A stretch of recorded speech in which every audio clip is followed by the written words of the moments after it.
All right, it's that weekend again where we have managers, clubs have a bad day in office. It is not an unexpected situation. It is what we usually have in the course of a season, but it is something that the managers can learn from. It is a learning curve, and it's a wake-up call. I mean, you don't have it rosy all the time. It is normal for you to have this kind of situation. It comes collectively sometimes, and it comes to individual clubs. But for me, it is something that it's good that is coming in the early part of the season.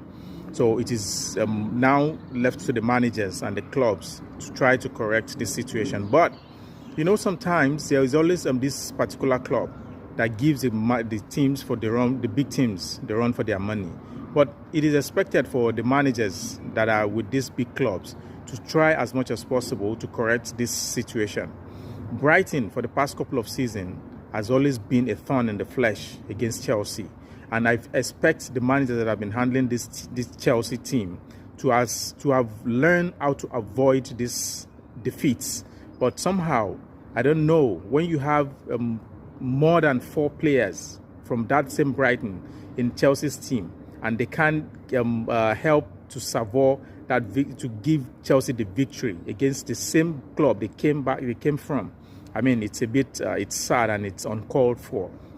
But somehow, even though I would understand that yesterday's game had a red card in it, but Maresca in the last couple of games has had this kind of situation, and I expect him to have made a solid correction to avoiding this kind of defeats.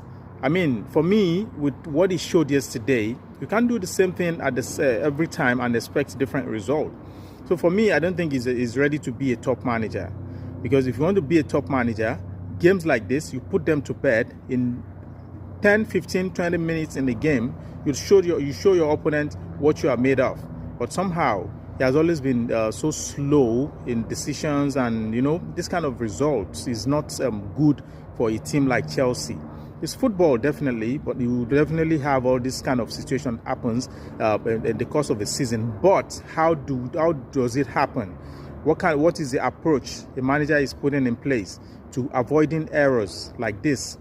So if you are the manager that does not do much, and you are naive, you are giving too much respect to your opponent from your press conferences. I mean, you don't win games, but by saying some things that is not expected.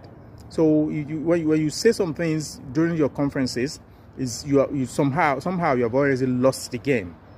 For Liverpool,